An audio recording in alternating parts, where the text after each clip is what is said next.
بسم اللہ الرحمن الرحیم الحمد للہ رب العالمین والعاقبۃ للمتقین والصلاۃ والسلام علی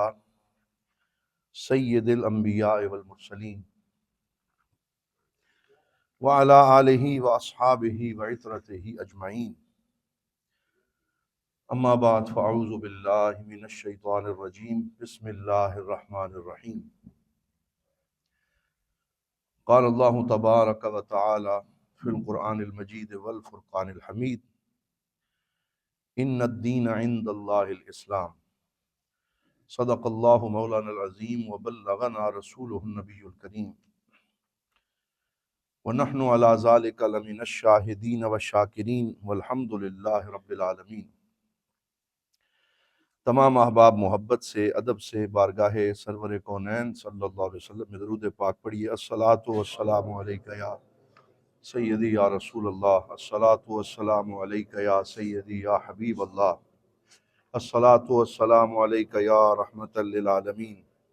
وعلی آلک واصحابک یا شفیع المذنبین ویا جد الحسن والحسین۔ بعد از حمد و صلات، معزز و محتشم برادران اسلام، اللہ رب العزت کے فضل و کرم سے ہم سب جمعۃ المبارک کے اس اجتماع میں جامعہ مسجد امیر الصالحین رحمۃ اللہ تعالیٰ علیہ کے پرنور ماحول میں حاضر ہیں، اور ماہ شعبان المعظم کا یہ جمعۃ المبارک ہے، رمضان کریم کی آمد ہے۔ اللہ کریم ہمیں خیر و برکت سے رمضان کی بہاریں نصیب فرمائے۔ اسلام دین فطرت ہے، دین انسانیت ہے، اور اللہ رب العزت نے اس کو پوری انسانیت کے لیے بطور دین پسند فرمایا ہے۔ تو جب یہ دین ہے تو یہ مکمل ضابطۂ حیات اور کمپلیٹ کوڈ آف لائف ہے، اور زندگی کے تمام شعبوں کے لیے رہنمائی مہیا کرتا ہے۔ جب ہم مسلمان ہوں گے تو ہماری تہذیب بھی اسلامی ہوگی، ہماری ثقافت بھی اسلامی ہوگی، ہمارا کلچر بھی اسلامی ہوگا، اور مومن کے ہر عمل میں اسلام کا رنگ چھلکتا ہوا نظر آئے، یہی اسلام چاہتا ہے۔ تہذیب کو انگلش میں سویلائزیشن کے نام سے موسوم کیا جاتا ہے، عربی میں اس کو الحضارہ کے لفظ سے یاد کرتے ہیں، الحضارۃ الاسلامیہ، اسلامی تہذیب۔ اور انسانوں میں یہ بحث بڑے عرصے سے جاری ہے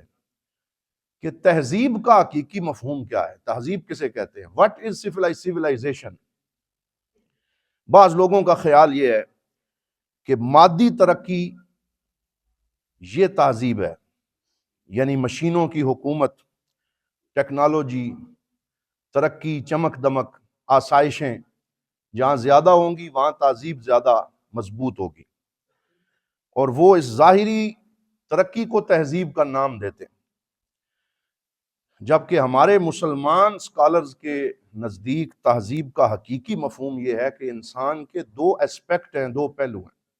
ایک مادی پہلو ہے اور ایک روحانی پہلو ہے، کیونکہ انسان دو چیزوں سے مل کے بنا، جسم اور روح، تو لہٰذا تہذیب کے بھی دو پہلو ہوں گے۔ اگر انسان مادی اور مشینی ترقی تو کر لے اور آسائشیں تو اپنی زندگی میں لے آئے، لیکن وہ اخلاقی اور روحانی طور پہ ترقی نہ کر سکے، تو اس ظاہری ترقی کو آپ کوئی بھی نام دے سکتے ہیں، لیکن یہ حقیقی معنوں میں تہذیبی ترقی نہیں قرار پائے گی۔ انسان کی حیوانی جہت ترقی کرے اور انسان کی روحانی جہت ترقی کے بجائے زوال کا شکار ہو جائے تو اس کو عروج نہیں کہا جاتا، بلکہ یہ بھی زوال کی ایک صورت ہوتی ہے کہ اس کا جسم ترقی کرے اور اس کی روح میں، اس کے اخلاق میں، اس کی ویلیوز میں، اس کی اقدار میں ترقی نہ ہو، تو یہ تہذیب کی ترقی قرار نہیں پا سکتی۔ تو گویا تہذیب کا حقیقی مفہوم یہ ہے کہ انسان کی مادیت میں ترقی کے ساتھ ساتھ انسان کی انسانیت میں بھی ترقی ہو، اس کی انسانیت بھی ترقی کرے، اس کی ویلیوز بھی ترقی کریں، اس کی روحانیت بھی ترقی کرے، اس کے اخلاق میں بہتری آئے، لوگوں کے ساتھ اس کا انٹریکشن بہتر ہو، اس کے معاملات میں بہتری آئے۔ وہ نفع بخش بنے، وہ ضرر رساں نہ ہو۔ یہ عین ممکن ہے کہ بندہ سویلین ہو کے بھی ان سویلائزڈ ہو جائے، یعنی سویلین ہونے کا مفہوم یہ ہے کہ وہ شہری ہے، وہ ظاہری طور پہ بڑی آسائش میں رہتا ہے، لیکن اس کا اخلاق اچھا نہیں ہے تو وہ سویلین ہو کے بھی ان سویلائزڈ ہوگا، بد تہذیب ہوگا۔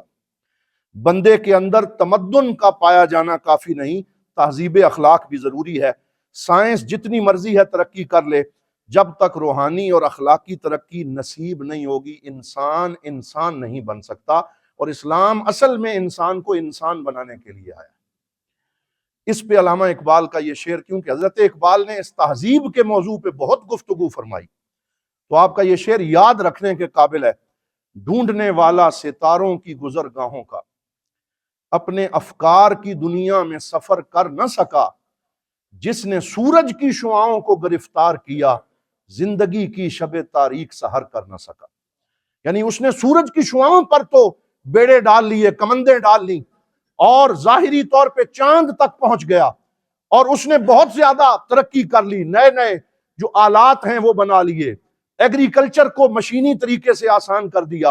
اور ہواؤں کے اندر کمندے ڈال کے جہازوں پہ سفر کرنے لگا، میزائل بنا لیے، ایٹم بم بنا لیا، بہت سی ترقی کر لی، لیکن اپنی زندگی کی شب تاریک کو اگر اس نے سحر نہیں کیا، اپنے اخلاق کو بہتر نہیں کیا، اپنے کردار کو بہتر نہیں بنایا، لوگوں کے ساتھ اپنے معاملات کو بہتر نہیں بنایا، تو پھر آپ جتنا مرضی یہ کہتے رہیں کہ وہ مہذب ہے، اسلام کی نظر میں وہ مہذب ہو سکتا نہیں۔ کیا فائدہ اس تہذیب اور اس سویلائزیشن کا جس میں مظلوم کو انصاف نہ ملے، جس میں کسی کا سہاگ اجڑ جائے، جس میں کسی کے حق پر ڈاکہ ڈالا جائے، جس میں عورتوں اور بچوں کی عزت اور زندگی محفوظ نہ رہے؟ وہ ترقی نہیں، وہ تنزلی ہے، وہ تہذیب نہیں، وہ بد تہذیبی ہے۔ جب سائنس ترقی کرے اور انسانوں کے حقوق غصب کرنے کو ترقی قرار دے دیا جائے تو یہ ترقی کا معکوس مفہوم ہے، یہ درست مفہوم نہیں ہے۔ لہذا ترقی کا اور تہذیب کا حقیقی مفہوم یہی ہے کہ اس کی انسانیت میں، اس کے احساسات میں، اس کے شعور میں ترقی ہو جائے، اس میں صبر پیدا ہو، اس میں وہ اخلاق پیدا ہوں جو محمد عربی صلی اللہ علیہ وآلہ وسلم نے اپنے سیرت و کردار سے جو چیزیں ثابت کی ہیں وہ اس کے اندر پیدا ہو جائیں۔ آج میں اس موضوع پہ اس لیے بات کر رہا ہوں کہ برسوں پوری انسانیت کو سویلائزیشن کا درس دینے والے، تہذیب کا سبق پڑھانے والے، اور حقوق انسان کی بات کرنے والے، اور فریڈم آف ایکسپریشن کا نعرہ لگانے والے، اور آزادی اظہار کے منتر پڑھنے والے، اور بچوں کے حقوق کی بات کرنے والے، آج ان کی اس تہذیب کا جو حقیقی چہرہ ہے جب وہ سامنے آ رہا ہے اور پوری دنیا میں اس پہ بات ہو رہی ہے، نئے کیسز کھل رہے ہیں، نئی فائلیں سامنے آ رہی ہیں، اور پتہ چل رہا ہے کہ وہ مغربی تہذیب جو اوپر سے اپنی چمک دمک سے نگاہوں کو خیرہ کر رہی تھی، جب اس کے اندر کا تعفن باہر آیا تو پتہ چلا کہ وہ سارے حکمران جو اس میں شریک تھے، جو ان جزیروں پہ جا کے عیاشی کرتے تھے، اور جو وہاں بچوں کے حقوق کو غصب کرتے تھے، اور جہاں انڈر ایج بچیاں اور خواتین ان سے ظلم و ستم روا رکھا جاتا، اور پھر ان محلات کے نیچے بنی ہوئی سرنگوں کے ذریعے آج کے اس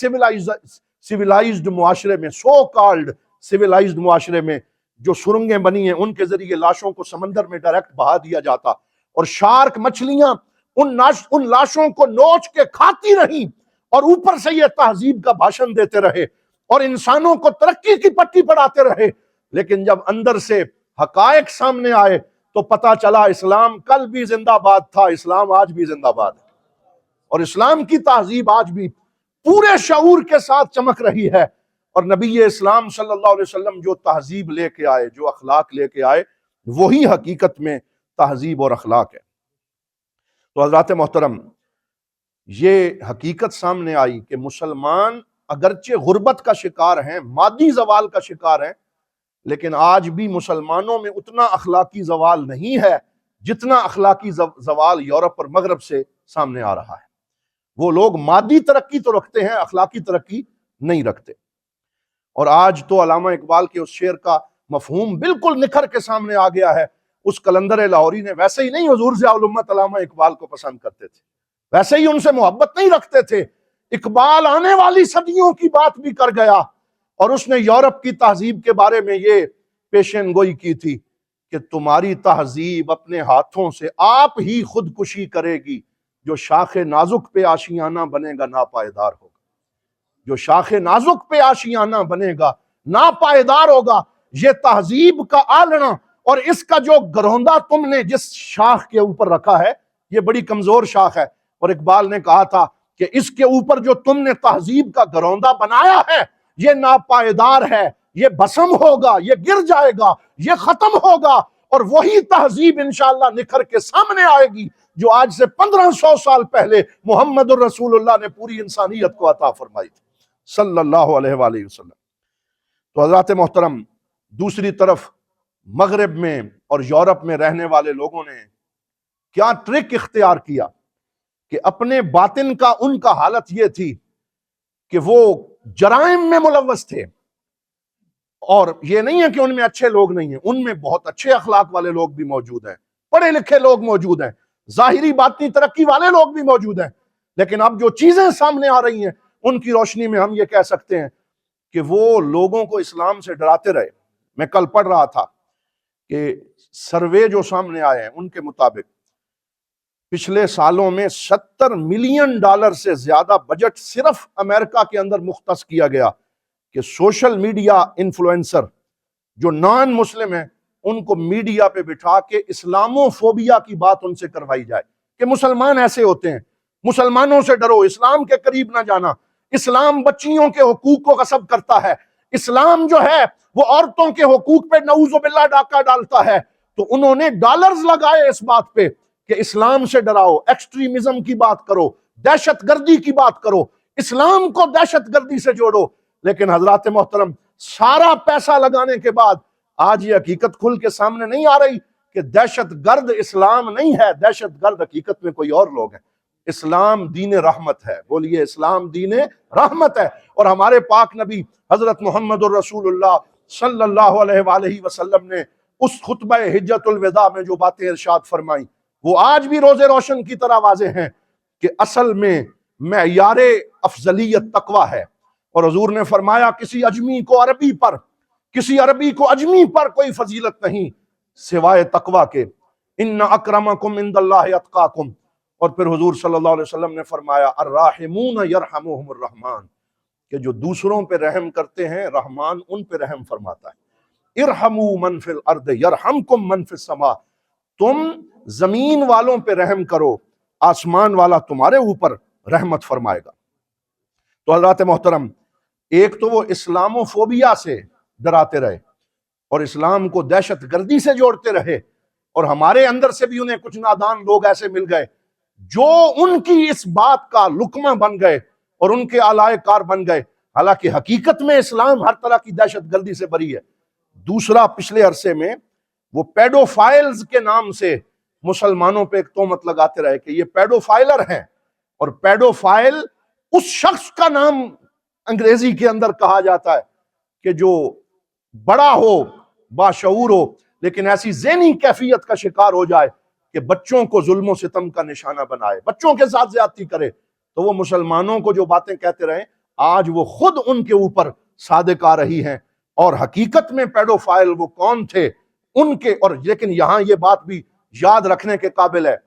کہ اصل میں یہ چیز سامنے آ رہی ہے کہ جزیرے خریدنے والے اور ان پہ ان سب لوگوں کو بلا کے عیش و عشرت کی دعوت دینے والے در حقیقت وہ صہیونی لابی کے لوگ تھے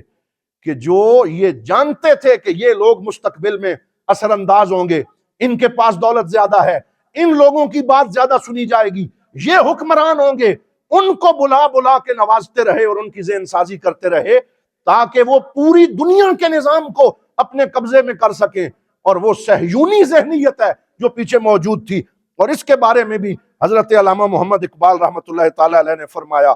فرنگ کی رگے جاں پنجے یہود میں ہے، کہ فرنگیوں کا جو سارا نظام ہے وہ یہودیوں کے پنجے میں ہے، وہ صہیونی لابی کے جو ہے وہ پنجے میں ہے۔ تو یہ سارے حقائق جو ہمارے بزرگ، ہمارے مفکر بتاتے رہے وہ آج روز روشن کی طرح عیاں ہو رہے ہیں۔ اس میں ہماری یہ ذمہ داری بنتی ہے کہ ہم تہذیبوں کے اس تصادم کو سمجھیں۔ ایک بہت بڑا مفکر تھا 1991 میں، اس کا نام ہے سیموئل ہنٹنگٹن۔ اس نے ایک کتاب لکھی تھی کلیش آف سیولائزیشن، اور اس کا بڑا شورا اس وقت ہوا تھا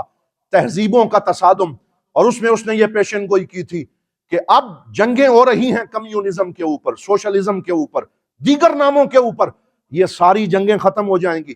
اور مستقبل میں جو جنگ آ رہی ہے وہ سیولائزیشن کی جنگ ہوگی، وہ تہذیب کی جنگ ہوگی، اور پتہ چلے گا کہ کون سی تہذیب مغلوب ہوتی ہے، کون سی تہذیب غالب ہوتی ہے، اور جس تہذیب کے اندر زیادہ مقومات اور قوت ہوں گے وہ تہذیب غالب آ جائے گی۔ اور اس نے لوگوں کو ڈرایا تھا کہ تمہاری تہذیبیں ختم ہو جائیں گی، اسلام کی تہذیب میں وہ قوت موجود ہے کہ یہ ساری تہذیبوں کا خاتمہ کر کے غالب آ جائے گی۔ آج وہ جو کلیش آف سیولائزیشن کی بات تھی وہ بھی حقیقت بن کے سامنے آ رہی ہے، اور آج ہم یہ کہہ سکتے ہیں کہ انشاءاللہ مستقبل اللہ تعالیٰ نے اسلام کو عطا فرمانا ہے، اور حضور کا وہ وعدہ پورا ہونا ہے۔ هو الذی ارسل رسولہ بالہدی ودین الحق لیظہرہ علی الدین کلہ، کہ اللہ رب العزت نے ہدایت کے ساتھ اور دین حق کے ساتھ اپنے نبی پاک صلی اللہ علیہ وآلہ وسلم کو بھیجا تاکہ اسلام باقی تمام ادیان پہ غالب آ جائے، باقی تمام تہذیبوں پہ غالب آ جائے، باقی تمام ثقافتوں پہ غالب آ جائے۔ یہ وعدہ انشاءاللہ پورا ہونا ہے، لیکن اس میں میری اور آپ کی اور ہم سب کی ذمہ داری یہ ہے کہ ہم اسلام کے نظام اخلاق کو سمجھیں، اسلام کے تہذیبی عناصر کو سمجھیں، اور اپنے اندر وہ خصوصیات من حیث الانفراد اور من حیث المجموع پیدا کرنے کی کوشش کریں جو اسلام کی امتیازی شناخت ہیں اور جو اسلام کی مرکزی خصوصیت ہیں۔ حضرات محترم، دعا ہے کہ اللہ رب العزت ہم سب کو اسلام کی ان خصوصیات کو اور حقانیت کی ان باتوں کو سمجھ کر ان پر عمل کرنے کی توفیق عطا فرمائے، اور مستقبل میں یہ جو فتنے جنم لے رہے ہیں ان میں ہمیں رسول اکرم صلی اللہ علیہ وآلہ وسلم کی سنتوں کے قریب رکھے۔ رمضان المبارک کے لیے اپنے آپ کو تیار کریں، اور ہمارے مشائخ اور بزرگ فرمایا کرتے تھے کہ ہمارے مشائخ سارا سال جو صالحین ہیں وہ دعائیں جمع کرتے رہتے اور کہتے اس دفعہ رمضان میں ہم نے اللہ سے یہ مانگنا ہے، اس دفعہ رمضان میں ہم نے یوں دست طلب دراز کرنا ہے، کیونکہ رمضان کا ہر دن اور ہر رات اللہ رب العزت سے مانگنے کی اور اس سے طلب کرنے کی رات ہے، ذکر و فکر کی رات ہے۔ انشاءاللہ آئندہ جمعۃ المبارک میں استقبال رمضان کے حوالے سے گفتگو ہوگی۔ دعا ہے اللہ رب العزت عمل کی توفیق عطا فرمائے۔ وآخر دعوانا ان الحمدللہ۔